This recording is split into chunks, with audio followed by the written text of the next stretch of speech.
ትላንት ያየነው የሪስ ጄምስ ፐርፎርማንስ እውነት ለመናገር ብርቅ አይደለም። ኳስ አይተህ የምታውቅ ከሆነ ሪስ ጄምስ ይህን ፐርፎርማንስ ከበርንሌ ከማንም ጋር ብታስገባው እንዳያሳየ እስካሁን ድረስ አይተናል።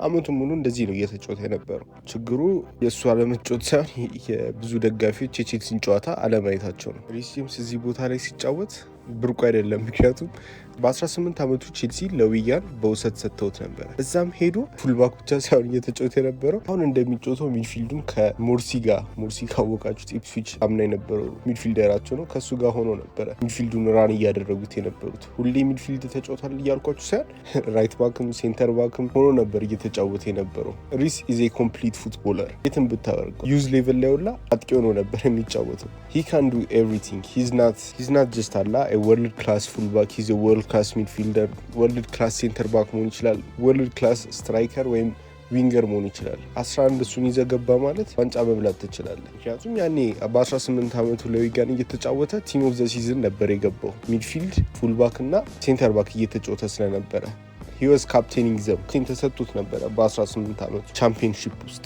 ቀልድ አይደለም እውነት ለመናገር። ላይክ ቼልሲን የምታዩ ከሆነ ሁሌ ላይክ ኤቭሪ ቢግ ጌም አይደለም ካይሴዶን የምታደንቁት። ካይሴዶ ሂወስ ክላስ። ትናንትና ቀይ ካርድ ቢወጣበትም 9 out of 10 ታይምስ ያቺን ኳስ አግኝቷት እንደሚቀማት አይተናል። ከባርሳ ቀምቶ አንቀነው አልነበረ እንዲህ ባለፈው። ስለዚህ ያላ ኤቭሪ ቢግ ጌም ሳይሆን ቼልሲን ማድነቅ ያለባችሁ ዩዥዋሊ በጣም ምርጥ ነው ፐርፎርም እያደረጉ የነበሩት በዚህ ዓመት። ምክንያቱም ላይክ ጨዋታ ተሸንፈዋል ዘንድሯ።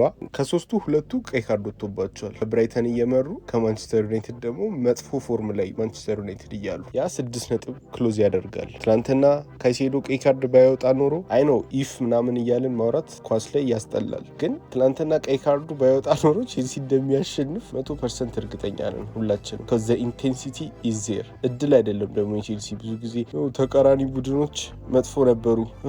አርሴናል ዛሬ ጥሩ አልነበረ፣ ሊቨርፑል ጥሩ አይደለም፣ ቶተናም ጥሩ አልነበረ፣ ፒኤስጂ ጥሩ አልነበረም፣ ባርሴሎና ጥሩ አልነበረም። መቼ ነው ቆይ ቼልሲ ጥሩ ነበር የሚባለው? ምክንያቱም ቼልሲ ሃዝ አውት ክላስ ዘም። ኤንዞ ማሬስካ የቼልሲ ደጋፊዎች ያስቁኛል። ከወር ምናምን በፊት ኤንዞ ማሬስካ ይውጣ ምንድነው ይሄ ሰውዬ የሚሰራው ምናምን ነገር ይላሉ። ኮዝ አይ ዶንት ሲ ዘ ቪዥን። ማየት አለባቸው ትንሽ ጠለቅ አድርገው የእሱ ታክቲክ ምን እንደሆነ ማየት ከቻሉ ይድረዱት ነበረ። ምክንያቱም አምና ራሱ ጉስቶ ያቺ ሚድፊልድ ሮል ይጫወታት ነበረ። አዲስ ነገር አላየንም። የሆነ ሰዓት ሁላ ትዝ ካላችሁ ጉስቶና ጄምስ አንድ ጨዋታ አምልጧቸው ላቪያ ኤንዞና ካይሴዶ ሚድፊልድ ሊገቡ ብለው ካይሴዶ ራይት ባክ ነበር የገባው። ኮዝ ኤንዞ ማሬስካ ይፈልጋታል ያቺ ኢንቨርዥን። እና ይህን ማተረዱ ከሆነ ከባድ ነው። ላይክ ቼልሲ ካን ሪሊ ዱ ኢት በዚህ ዓመት አላ። እውነት ለመናገር አርሴናል አርቴታን ሁሌ ክሪቲሳይዝ ማድረገው ከዚህ በፊትም ቪዲዮ ሰርቼበት አውቃለሁ። ከፒኤስጂ ጋር እየተመሩ ማንን ቀይሮ ያስገባል? ስንት ዓመት የተጎዳውን ቤን ዋይት ቀይሮ ያስገባል እየተመሩ ነው። ዋኔሪ አለ ምን አስፈራው? አትሊስት አታኪንግ ነው ማግባት እስከሆነ ዓላማ ለምን ተሳቀቃል? ለዛ ነው ሊቨርፑል ደጋፊዎች አያገባም ሲሉ ሌሚዜ ነው ሲሉ በትክክል ስፓቶን ይፈራል። አሁን ትናንትና ለምንድን ነው ላይክ ሚኬል ሜሪኖ አግብቷል ጎላ ግን ኗኔሪ ኦፍ ዘ ቤንች መግባት ይችል ነበረ። ላይክ አታኪንግ ኦፕሽኖች አሉት ቤንች ላይ ቦስት ተደርጓል። ስኳዱ በጣም ምርጥ ስኳድ ነው። አይ ዶንት ዩዝም ምክንያቱም ይፈራል፣ ሪስክ መውሰድ አይፈልግም። አዎ ጠቅሞታል፣ ምክንያቱም ትናንትና ነምበሮች ነበሩ። ስለዚህ ቼልሲም ካውንተሩ ኢት ዋዝ ናት አስ ፍሉይድ አስ ኢት ካን ቢ።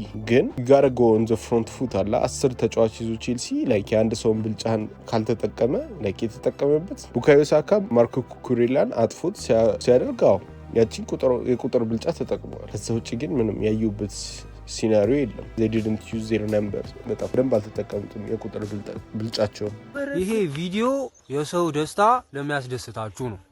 ፕላሷን፣ ላይኳን፣ ኮሜንቷን፣ ኮፒ ሊንኳን ካረጋችኋት እኔ ደስ ይለኛል። እኔ ደስ ሲለኝ እናንተ ደስ ይላችኋል። እናንተ ደስ ሲላችሁ እኔ ደስ ይለኛል። እኔ ድጋሚ ደስ ሲለኝ እናንተ ደስ ይላችኋል። እናንተ ደስ ሲላችሁ ወይኔ ፈጣሪ ሆይ ደስ አንልም።